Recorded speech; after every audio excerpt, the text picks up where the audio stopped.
This is Okaloosa Island in Fort Walton Beach, which is located in the heart of the Emerald Coast of Northwest Florida. Now, Fort Walton Beach is not particularly known for its surfing. We're more known for the palm trees, the sugar white sands, and miles of beaches next to warm emerald green waters. But if you live here, keep a close eye on all your favorite surf apps and make frequent trips down to the beach to scope the scene, you'll find that there's plenty of fun surf to ride here all year round.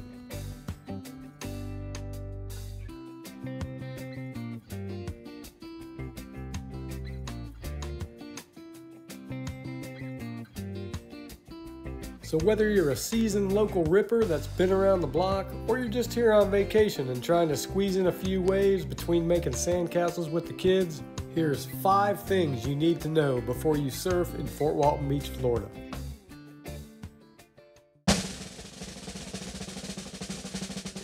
Now, every surf town that's worth its salt has to have a go-to surf shop, and in Fort Walton Beach, we have Fluid Surf Shop located on the downtown strip. Now, there's been several surf shops in Fort Walton Beach that have opened and then closed throughout the years, but Fluid opened its doors in the late 90s and has stood the test of time. And I believe that's largely in part because Fluid is owned and operated by a true Fort Walton Beach surf legend who's been surfing these waters for over 50 years now, and that would be the one and only Tim Carr. Fluid Surf Shop has everything you could possibly need for your next surf session. And if you're new to surfing and buying your first surfboard, they can help guide you through the process so you can find the board that's right for your needs. And Fluid does have rental boards if you just want to give surfing a try. So whether you're ready to buy your first surfboard, just need a quick bar of wax on the way to the beach, or want to tell some lies about your latest surf session, come by Fluid Surf Shop in downtown Fort Walton Beach.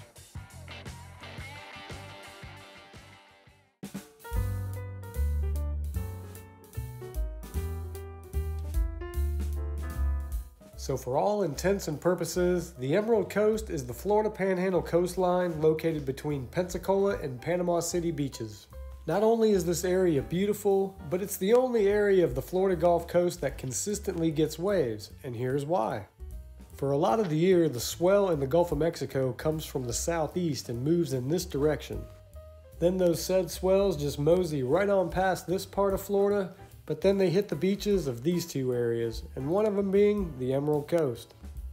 So another significant thing about Fort Walton Beach in particular is that we're located almost smack dab in the middle of the Emerald Coast, and our beaches face directly south. So we're going to pick up swell coming in from just about any angle. Then if you head west towards Pensacola, the beach curves like this, and if you head east towards Panama City, the beach curves like this. Why is that important? Because if the swell's coming out of the southeast, you can actually drive 20 to 45 minutes west towards Navarre or Pensacola, and the waves get significantly bigger. And on the flip side of that, if the swell's coming out of the southwest, you can get some bigger waves an hour east in Panama City. I've seen many a day where it's knee to waist high in Fort Walton, and just down the road in Pensacola, it's chest high and barreling.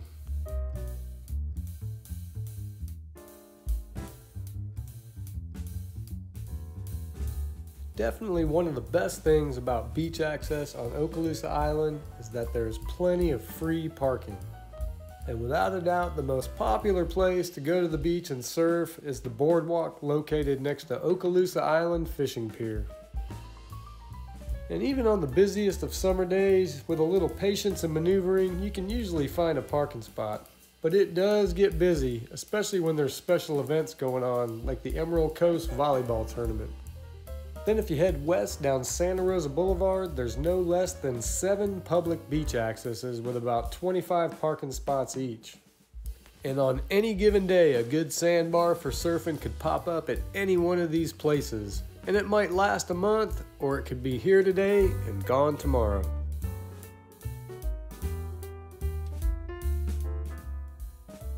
Without a doubt, our greatest asset here on the Gulf Coast of Northwest Florida is our crystal clear emerald green water, hence the name, the Emerald Coast. And there's days where it's high tide out at Crab Island in the East Pass where the water's so clear and green that you think it would cure cancer. Now the water isn't always this clear and pretty, and there's several things that contribute to that, and one of them is definitely the angle of the sun. I would say the biggest contributor is swell angle, because it seems like as long as the swell is coming out of the east or southeast, the water stays relatively clean and green. But then when the swell shifts out of the southwest, the water starts getting brown, and it doesn't take long for it to happen either. Now I'm not 100% sure why this happens, but this is my theory. About 90 miles west of us we have the mouth of the Mobile Bay, and then about 200 miles west of us we have the mouth of the Mississippi River, both of which are really muddy. So when the swell's out of the southwest, all that muddy water gets pushed up our way, and sometimes it's not too bad, but there are times it gets to looking like chocolate milk that I definitely would not want to drink. And the final and probably most annoying thing that can make our water not look so pretty is the seaweed. It usually starts showing up sometime in May or early June, and some years it's worse than others. Last year was real bad. Now our water temperature here in Fort Walton Beach has about a 30-degree swing throughout the year. The coldest it gets in January and February is mid to upper 50s, and for the most part a 3-2 full suit with some booties is sufficient. Then for those insanely cold mornings where that north wind is really cranking, having a hood of some sort comes in real handy. For the fall and spring, the temperature can fluctuate between mid-60s and mid-70s, and some people go with a wetsuit top with some board shorts. But if you're a weenie like me and you're not crazy about cold water, best to go with some kind of spring suit. And then of course there's summer, where a lot of the times it feels like the water is hotter than the air, and then it's all about the bikinis and the board shorts. And there's even a few that like to dress a little snazzy for the occasion.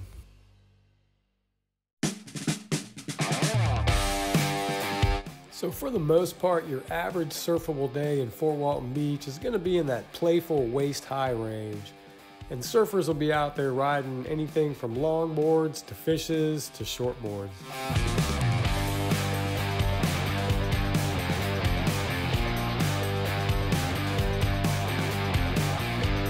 Now once summertime comes around, we do go through some pretty long stretches where the surf doesn't get much bigger than knee high, what I like to think of as 1 to 2 and firing. And unless you want to be sitting on the sidelines during these periods, it's a good idea to have a longboard in your quiver.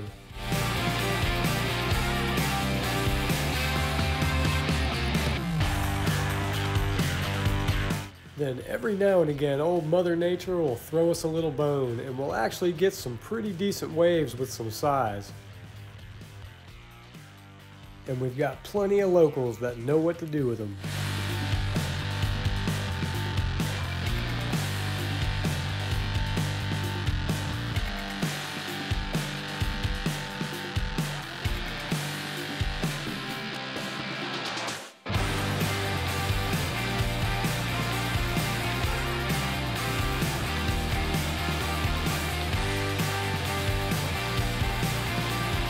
And as far as the local vibe goes, it's pretty friendly and mellow in and out of the water.